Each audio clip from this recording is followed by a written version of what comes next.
تاسې محصلینو د هر ولایت وي تاسې ولایتونو ته په ښه زړه باندې مولا او طالب و محصل راتلی سو دې کابل ته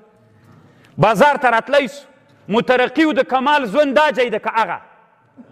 دا ځای ده. نو خو موږ ته ولې بیا خلک وی تاسې د علم سره ورانه وه تاسې ګورئ پوهېږئ نه د دوی د مولیانو سره ډېره ورانه ده بیا ما غوندې مولا سره یې ډېره ورانه ده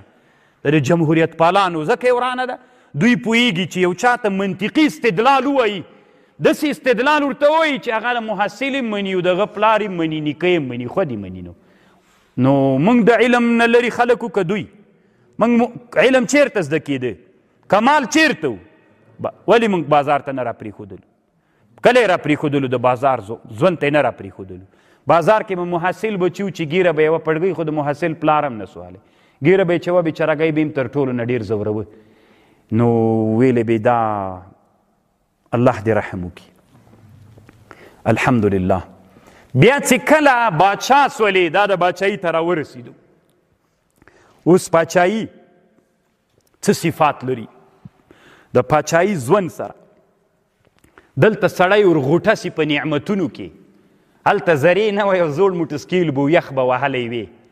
دلته زرې موټر د خطرناک او داسې نادر خطرناکه بلاکونه دي پستې پستې توشکې دي او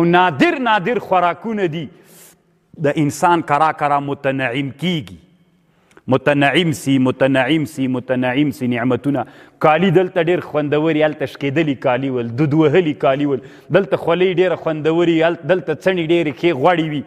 دلته هر څه زندګي برابره وي. نو دلته په انسانانو کې کرا کرا خوړینوالی راسي خوړین سي کرا کرا په دغه انسانانو کې چې دلته واکمنان دي دې کې هم کرا کرا بدلونونه راځي. دغه ډېر نعمتونه یو دم بدلون دا سبب د ذهاب د باچایي ګرځېږي. خبر پوهېږئ بعضې خلک موږ نادیده ورته وایي چې بس یو دم شی ویني دی ورته ښه نه سي لس زرې په کور کې درولي وي چې د هغه وویني 15 نفره باډیګارډانې ځان پسې روان کړي دی یو ولسوالي سړی څه کوې. نو که ته یو دم د بازار د ژوندګي نه د تنعم واخلې دا ټول د باچایي خلک مشران په نعمتونو کې مبتلا سي دا چې مبتلا سول باچایي هلاکیږي او که کرا کرا طبعا خامخا کیږي کرا کرا بدلون راځي هغه ژوند د دې ژوند سره دوی فرق راغلی که نه ده راغلی خو تاسې چې راغلي فرق راغلی نو د دوی مشرانو هم په ژوند کې فرق راځي.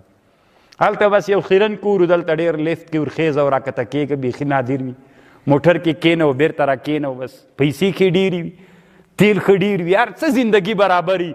نو بس داسې غوړ پړ ګرځه او هلته ژوند چې هغه خشون ژوند و هلته تا ته چا د ښځې اراده نه کوله چې تا ته څوک خیرن پیرن ژوند دي او دلته وړه پاک ګرځې نو واده ته دې هم زړه اوسي بل